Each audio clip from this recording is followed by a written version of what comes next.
a lot of what he talked about with you that I think are, as far as I can tell, Billy originals. So in your rights, you think Jesus was an alien? I think Jesus was half human, half alien, and I'll tell you why. When you look at the Apocrypha text, you discover, first of all, in the regular Bible, you discover he's born of a virgin birth, right? But then in the Apocrypha text, you discover that his grandmother was also born of a virgin birth. So it seems like this establishment of a bloodline there specifically. When you read the Emerald Tablets of Thoth, you discover that he talks about he developed the ability to incarnate at will on and in any plane that he desires. That's pretty powerful stuff. He's saying he can come back however he wants and when he wants and in any dimension that he wants. He even talks about having rejuvenation chambers, which is what I believe the Serapeum is located in Saqqara in Egypt, is one of his rejuvenation chambers, where they would actually create bodies and put bodies in these gigantic megaton stone boxes made of granite and diorite, which are still radioactive, by the way. You can take your Geiger counter, they're still radioactive. They have an energy source coming out of them. And then he said that I would transfer my consciousness from one body to the next. He would leave another body in there rejuvenating for 100 years, and he'd come back and get it, and he'd do that over and over again. And by that method, he lived through eons. Pretty interesting. So I think maybe they decided to come back through a womb. Got it. What's your level of certainty on that? My level of certainty? Yeah. I'm pretty sure, man. I feel pretty confident in it. You know, and the reason why is because I've just done the work. I've read so much information, and I've been able to put together so many. My work is pretty strong. My ability to put together circumstantial evidence is very strong. Yeshua, aka Jesus, was one of these students as well. If you read the Gospel of the Holy 12, you'll find that when he disappeared from the Bible, where did he go? He went to Egypt. I've taken many people to the actual bed that he slept in, which is still there in Egypt. It's a shrine now. And he was there learning the Egyptian mysteries. He left there and went to Tibet to learn Reiki healing and Qigong and energy healing with his hands, and came down through India, learned the mystic arts. And then the Bible picks up at the age of 32, I called my son out of Egypt. Wait a minute. Did he just say at the age of 32, Jesus comes back from Egypt? So why does the Bible refer to Jesus as the child? You know, people hear everything, including some of the things that they make up themselves. But the title of our song is Somebody is Lying. That's what the Bible says. And he ends up riding it on the back of a donkey back in Jerusalem. So that's the loop that's missing out of their 12 to 32. That chunk is missing out in the Gospel of the Holy 12. Again, he also had the Mason knowledge. Well, if you look at the Apocrypha text, you discover that not only was Jesus's mom a virgin birth, but his grandmother was also a virgin birth. So you see this establishment of this particular bloodline. Yeah. And then all of a sudden he comes through the womb and then begins to regain all of his own memories, right? So he is a reincarnation of himself from a previous lifetime. Oof. That's why sometimes I hypothesize that he could be Thoth the Atlantean, who says that he could incarnate on and in any plane he desires. So Jesus disappears from the Bible at the age of 12, right? Oh. He disappears, and where does he go? There's another text called the Gospel of the Holy 12. Somebody is lying. And then he came back down, and he reappears in the biblical text when God says in the Bible, I called my son out of Egypt. And how do we know that he went out there to India? Well, the records have been kept. It's complete records. And even the Dalai Lama confirmed that he was in Tibet at one time. Really? Yeah. You know, people hear everything, including some of the things that they make up themselves. Yes, and sometimes it boils down to he said, she said.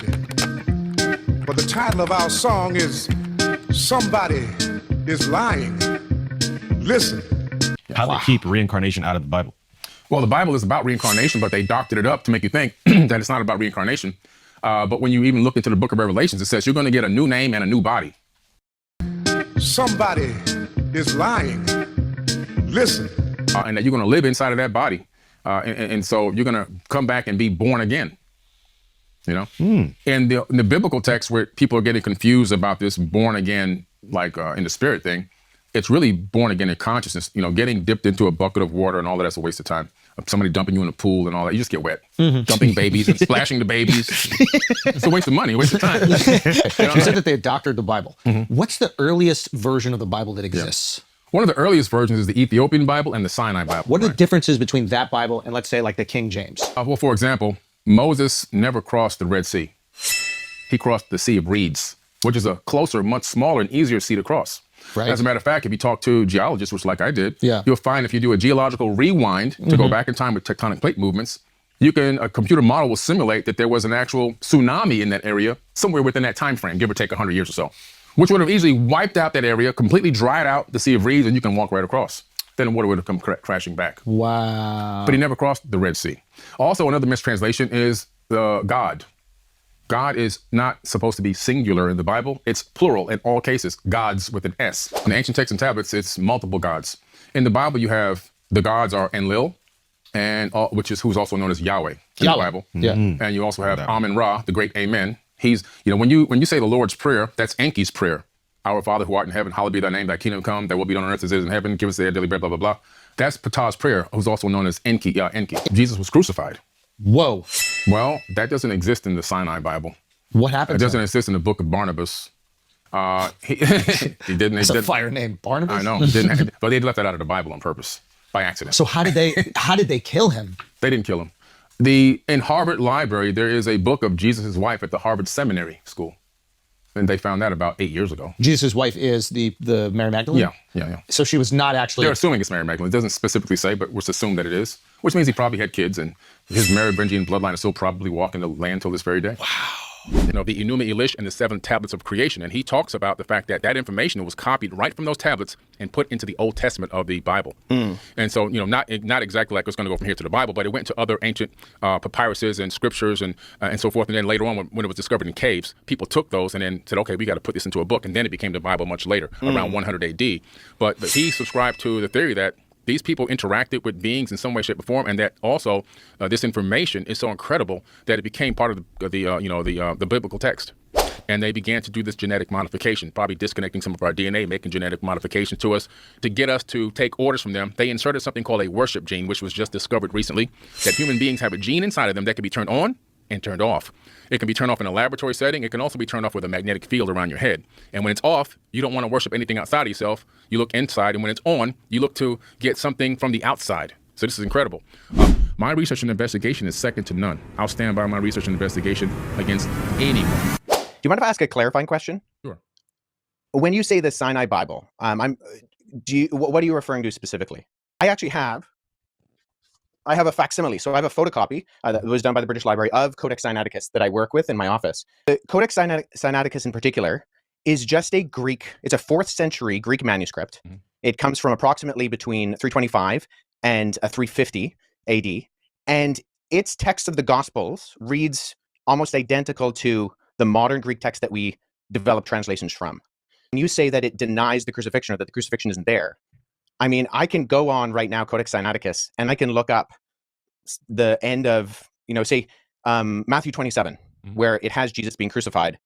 And that's in Codex Sinaiticus, or, the John 19, or any of the other ones. It doesn't read any differently. So I misquoted there. It's the Gospel of Barnabas.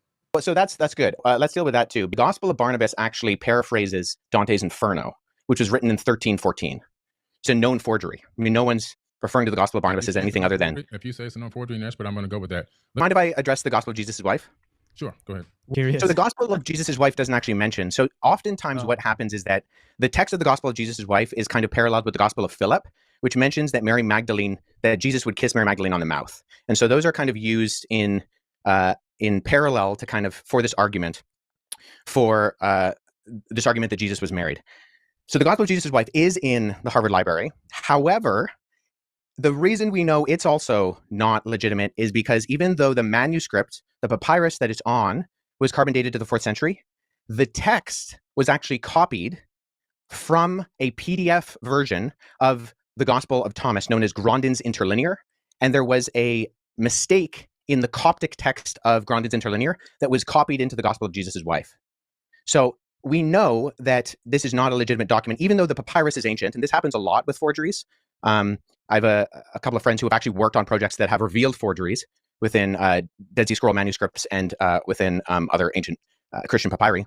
But the reason why we know the Gospel of Jesus' wife, and that Karen King, who kind of vouched for it, and she lost a lot of credibility, unfortunately, for her, and she's admitted that it's a fake as well, was because we can tie it directly to not copying from an ancient text, but actually copying from an online version of the Gospel of Thomas in a PDF form. And the mistake on that PDF form was copied into the text that was borrowed in the phraseology of Jesus' wife.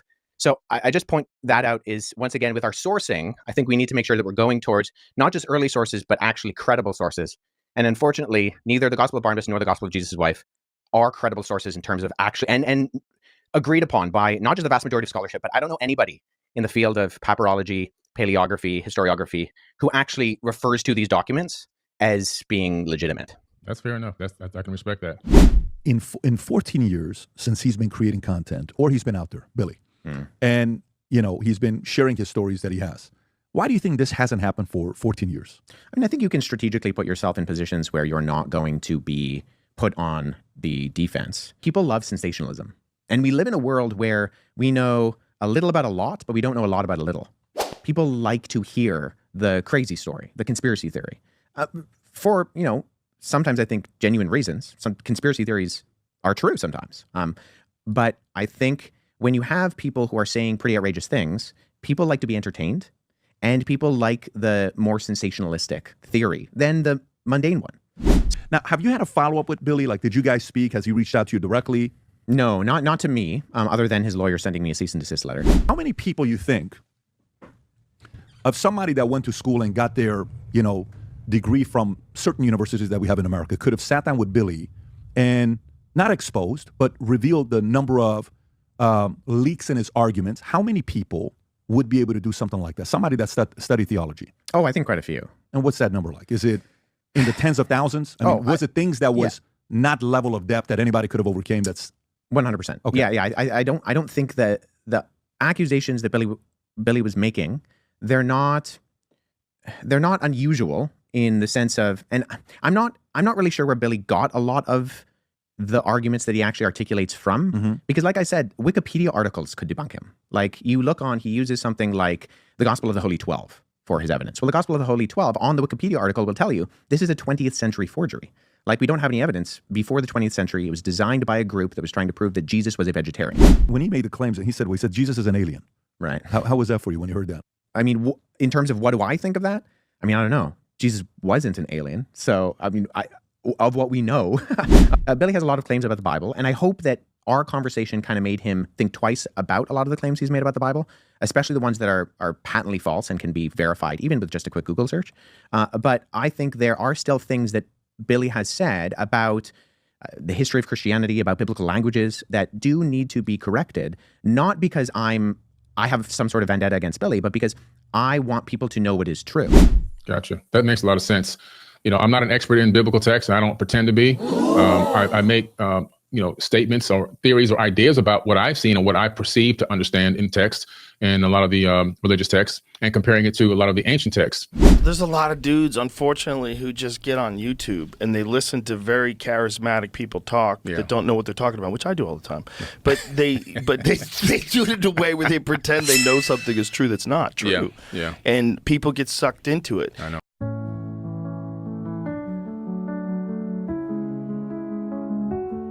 What I didn't realize, like through all the attacks and everything that was going on, now that this has gone as viral as it has, I've started to receive hundreds of messages a day from people telling me, this like chokes me, like this podcast has brought them from a dark spot back to God.